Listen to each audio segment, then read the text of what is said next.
केंद्र सरकार ने बिहार के पूर्व मुख्यमंत्री कर्पूरी ठाकुर को भारत रत्न दिए जाने का ऐलान किया है। इस संबंध में राष्ट्रपति भवन की ओर से बयान जारी कर ये जानकारी दी गई है।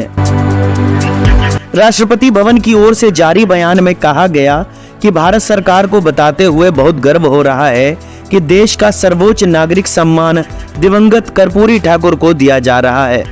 वह भारतीय राजनीति में सामाजिक न्याय के पुरोधा और एक प्रेरणादायक शख्सियत थे।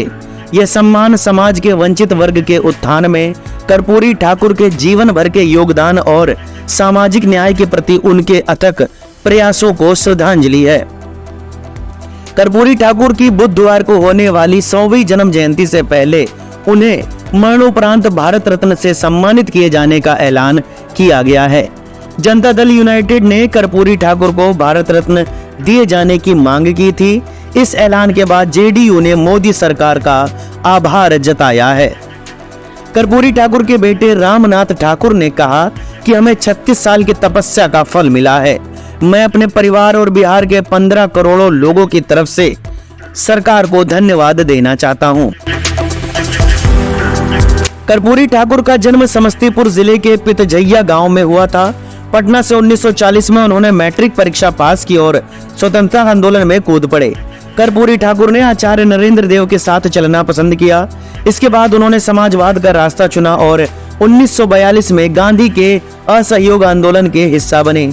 इसके चलते उन्हें जेल में भी रहना पड़ा। साल 1945 में जेल से बाहर आने के बाद कर्पूरी ठाकुर धीरे धीरे समाजवादी आंदोलन का चेहरा बन गए, जिसका मकसद अंग्रेजों से आजादी के साथ साथ समाज के भीतर पनपे जातीय व सामाजिक भेदभाव को दूर करने का था, ताकि दलित, पिछड़े और वंचित को भी एक सम्मान की जिंदगी जीने का हक मिल सके। कर्पूरी ठाकुर 1952 में ताजपुर विधानसभा क्षेत्र से सोशलिस्ट पार्टी के उम्मीदवार के तौर पर जीतकर विधायक बने थे। 1967 के बिहार विधानसभा चुनाव में कर्पूरी ठाकुर के नेतृत्व में संयुक्त सोशलिस्ट पार्टी बड़ी ताकत बनकर उभरी थी, जिसका नतीजा था कि बिहार में पहली बार गैर कांग्रेस पार्टी की सरकार बनी।